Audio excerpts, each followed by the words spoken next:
How's it going, everybody? Right then, today we're going to be doing frikadellen. Yep, I'll say that again. Frikadellen. Frikadellen is basically the original hamburger. Hamburger coming out of Hamburg, Germany. Yeah, see the link there? Well, that's where it originally came from. And when the Germans eventually, after World War II, and a little further on, came over to America, that recipe slightly changed and throughout time become the burger that we all know today. But this is the original frikadellen. So I'll talk you through it. I will talk you through it. Sorry about that noise in the background, if you can pick up on that. That's the dishwasher sloshing away. It was the washing machine about 2 minutes ago. That was on a spin cycle, so I had to wait. You see, not only is this a kitchen to show you guys and girls how to cook, it's also a family home and things go on. So yes, I can use the dishwasher and I can use the washing machine and I can cook. How about that, eh? How about that? Shut up, Stu, get on with it. Right then, I will. Okay, so you will need for frikadellen, I've got 3 pieces of bread in here, which I put through the liquidizer and got these really nice breadcrumbs. 1 large onion, salt, pepper, marjoram, old Marjorie, goes with a lot of things, does Marjorie. You can use mixed herbs if you want, however, if you want to stick to it, marjoram. So,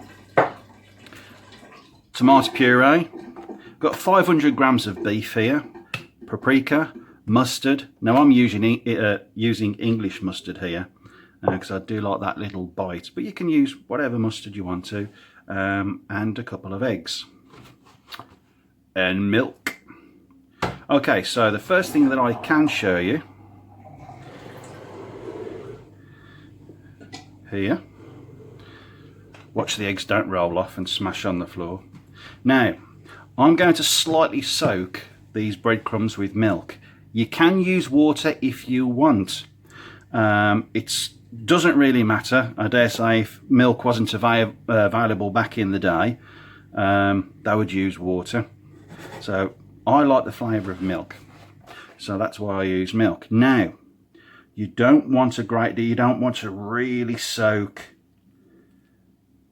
the breadcrumbs too much, because then you just have to squeeze it out and it's a waste of milk, and why would you want to do that? So you just mix that together, just so it's damp. So when you hear that? That's kind of what you want. Just, you know, just enough to dampen it down. And that's good enough. That's perfect. Lovely, lovely, lovely, lovely, lovely. Okay, pop that top back on there, because we're done with the milk. Now, the next thing that I'm going to do is I'm going to finely chop that onion and I'm going to fry it off until it just starts to go brown. Nothing more. So just until it starts to go brown. So that's what I'll do. And then we'll get on to the next stage. Perfect. So the onions are done. There you go, take a look at them. Just see it starting to catch, go brown. Perfect. That's what you want. Okay, let's start putting stuff together, shall we? So first of all, pop that there. And we're ready to rock. So here we go. So you get the mince, pop the mince in, break that up slightly. Although you are going to get in there and start getting all messy, it is one of those recipes. Pop in your breadcrumbs. It is quite sticky when everything does come together though, by the way, folks. But if you have gone a bit OTT with the milk or the water, don't be afraid to use a little bit of flour, or maybe liquidize another piece of bread, you know, get to the breadcrumbs just to dry it out, but it is naturally sticky anyway, so don't worry about that. Okay, next we will need marjoram. good old Marge. And I'm going to whack in about 2 teaspoons of there. So pop that in like so. And the pepper, good dash of pepper. It's about a teaspoon. Dash of salt. Yet again, about a teaspoon. Paprika. Teaspoon.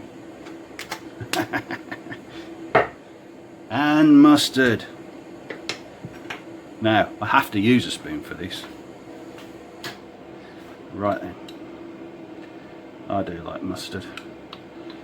So as you can see there, it was about 2 heaped teaspoons. Get that off. Get in there. Pop that in the sink. Okay, the onion.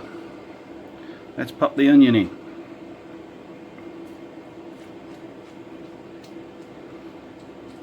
That is still quite warm actually. I should have waited until it cooled down. That would be the sensible thing, so I'm not going to do that.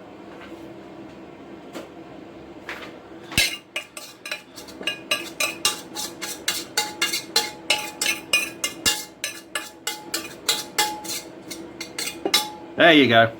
In you go. Job done. And your puree. Now you just need a little dash.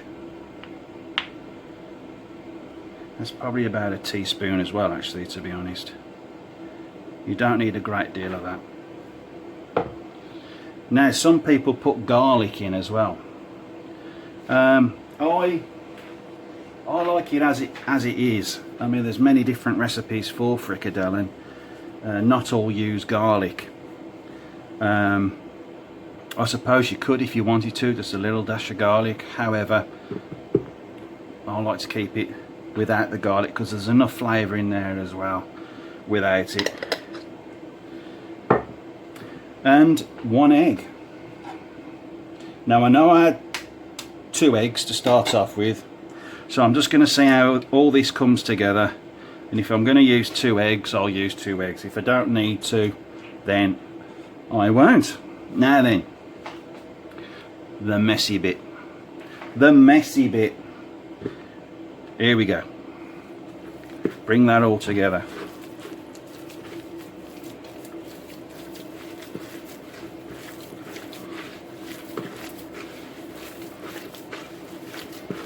And already that's starting to smell extremely good.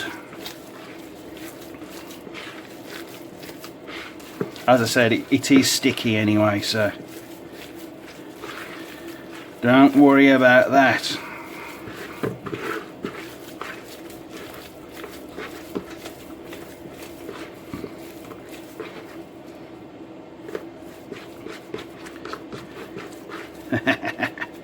Okay, that's come together nicely, and it's pretty good actually. It is sticky, but that's what you want. Okay, on to the next stage, and here we go. Let's start making them. It's quite simply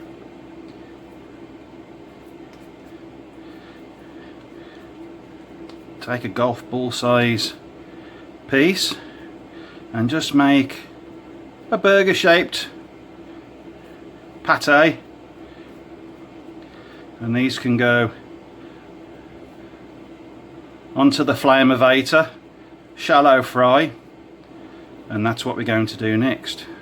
So there you go. It smells good already. These taste absolutely fantastic, guys and girls, they really do. Right then, let's pop that into the oil. Okay, so here we are. Got my trusty little pan out. It's as old as God's dog, this thing. It really is. Serves me well, as old as it is. So I put the gas on high to start off with, just to bring the oil up to temperature. Now I've put the flameovator down onto low. So what I'm going to do is just let these fry off until they're nice and dark either side, and then your frikadellen is done. You can eat them hot or cold, it is totally up to you. Good with potato salad or just a nice side salad, or even put them on a burger, how that was intended. And they are extremely tasty. So let's flip that over like so, nice and dark, lovely. So nice and dark either side. Once it's done on the other side, then I'll flip it over again and darken it off so you get a nice even cook either side, and then your frikadellen is done. Oh yes indeed. So I'm going to cook the rest of that batch, and I will catch you then. And here we are, the frikadellen. Look at that. Wow. If you haven't tried these, ladies and gentlemen, I suggest you do, because you are really missing out. These are absolutely fantastic and smell gorgeous. In fact, now between me and you, ladies and gentlemen, say nothing, shh, say nothing that casual. Oh, look at that. Nice and juicy. Oh, nom nom nom nom. Mmm. Oh, wow, yes. Mmm. So tasty. Look at that. So if you've liked this video, please click like. Even better, click that subscribe button, and I will catch you on the next video. So from me and the frikadellen, auf Wiedersehen.